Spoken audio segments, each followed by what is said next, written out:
दोस्तों आज मैं आपको बताऊंगा कि पहाड़ों में जैसे आप नीचे पंजाब, राजस्थान, बिहार, यूपी इस तरह के एरिया से हैं। तो आज मैं आपको बताऊंगा कि पहाड़ों में मिल्क प्रोडक्शन कैसे बढ़ाई जाती है। मतलब कि पहाड़ों में जो किसान होता है वह अपने पशुओं के लिए किस तरह का जो घास होता है वह खिलाता है। तो इसके ऊपर आज की ये वीडियो कंप्लीट होने वाली है। तो आपके लिए एक अलग सी ये वीडियो होगी और बिल्कुल प्रैक्टिकल वीडियो होगी। आप देख ही सकते हैं लोकेशन को। तो इसमें जितने भी आप ये एक पहाड़ी एरिया है, तो इसमें आप देख सकते हैं जितने भी पेड़ आपको दिख रहे हैं, तो ये जो पेड़ हैं ये अलग अलग किस्म के पेड़ हैं जो कि हम आज की डेट में पशुओं को गर्मियों में खिला रहे हैं। बाकी खेत आप देख सकते हैं यहाँ पे जो कनक होती है वो हमने बीजी हुई थी, वो तो निकाल दी है। और आजकल यहाँ पे मई का मंथ है, बिल्कुल गर्म मौसम है और माहौल जो है पहाड़ी एरिया का वो आप देख ही सकते हो कुछ इस प्रकार से है। और बहुत दिनों से क्या हो रहा है कि बारिश भी नहीं हो रही है। तो अब हम आपको बताते हैं कि गर्मियों में हम अपने पशुओं को पहाड़ी एरिया में क्या खिलाते हैं।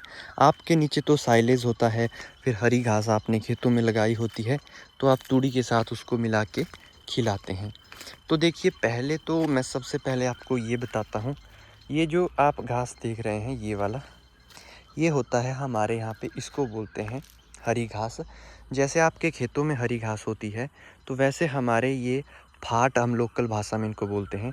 तो ये जो फाट होते हैं इसमें होती है हरी घास।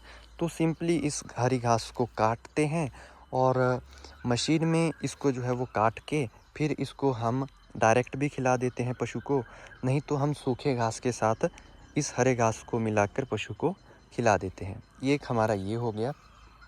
उसके अलावा जैसे ये आप मेरे सामने पेड़ देख रहे हो, ठीक है, तो ये है पत्तियों वाला घास। और जब हम पशु को इसे खिलाते हैं तो इससे पशु की जो दूध की मात्रा होती है गर्मियों के दिनों में, तो आप देख सकते हैं कि इसमें बहुत सारी हरी पत्तियां हैं। तो बरसात के टाइम में तो ये और फैलेगा, लेकिन गर्मियों में हम इसे भी खिलाते हैं। इसको बोलते हैं हम लोकल भाषा में करियाड़े, जो कि हिमाचल प्रदेश का बहुत ही फेमस घास है, तो इसको हम बोलते हैं करियाड़े। तो इन पत्तियों को भी हम गर्मियों के मौसम में अपने पशु को खिला सकते हैं। अगर आप अभी इनको निकाल देते हैं तो बरसात के समय में ये दोबारा से खिलाने के लिए हो जाती है और बहुत ही अच्छी घास है ये। अब इसी के साथ मैं आपको एक और घास दिखा रहा हूँ। ये आप पेड़ देख सकते हैं, ये बेसिकली आजकल नहीं खिलाया जाता है, ये खिलाया जाता है ठंड के दिनों में। और इसमें अभी पत्तियाँ आना स्टार्ट हो चुकी है और इसमें बड़े बड़े पत्ते होते हैं। तो जैसे ये सामने आप पेड़ देख रहे हैं तो ये भी इसी का ही है। तो इसको बोलते हैं लोकल लैंग्वेज में ब्यूड़, और ब्यूड़ बोलते हैं। लेकिन जब ठंड होती है तो उस टाइम खिलाते हैं। तो ये जो घास है ये बहुत स्वादिष्ट और बहुत ही चाव से पशु इस पेड़ के घास को खाता है। और इससे जो मिल्क प्रोडक्शन है गाय भैंस की वो बहुत ज़्यादा बढ़ती है। और भेड़ बकरियों के लिए भी ये जो घास होता है वो बहुत अच्छा होता है। अब इसी के साथ आप एक और पेड़ मेरे सामने देख रहे हैं, इसको बोलते हैं शहतूत। ये आप देख ही सकते हो, ये जो पत्ते आप देख सकते हैं तो इसको बोलते हैं शहतूत। तो गाइज़ ये शहतूत आपको हर एक गर्म इलाके, ठंडे इलाके में मिल जाएगा। तो शहतूत का ये पेड़ है और गर्मियों के दिनों में शहतूत हम अपने पशुओं को खिलाते हैं। अभी इसकी जो है मतलब काटना इसको स्टार्ट कर दिया है, तो इसको हम पशु में खिलाते हैं। तो ये भी गाय भैंस भेड़ बकरी बड़े चाव से खाती है। गर्मियों में बहुत ही अच्छा घास होता है और इससे भी पशु की मिल्क प्रोडक्शन गर्मियों के समय बहुत अच्छी होती है। ये आपका अलग घास हो गया। इसके साथ ही ये एक और पेड़ आप मेरे सामने देख ही रहे हो, तो ये है। और इसकी जो पत्तियां होती हैं वो कुछ इस तरीके की होती है, ये आप सामने देख ही सकते हैं। तो इसको बोलते हैं हम अपनी लोकल भाषा में खिड़क। और गर्मियों में अभी इसे हम खिला रहे हैं, इसको आधा काट दिया है।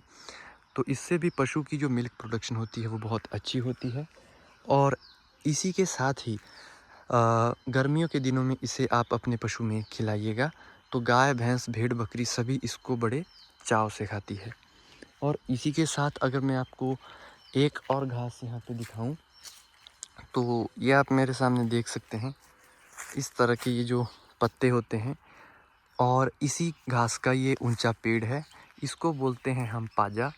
और गर्मियों के दिनों में हम इसको आजकल गाय भैंस भेड़ बकरी को खिलाते हैं।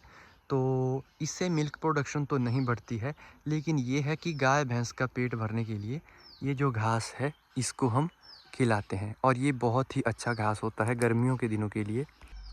सो दोस्तों, आज की वीडियो में सिर्फ इतना ही, बाकी बताएंगे मैं आपको नेक्स्ट वीडियो में। तब तक के लिए जय हिंद, वंदे मातरम।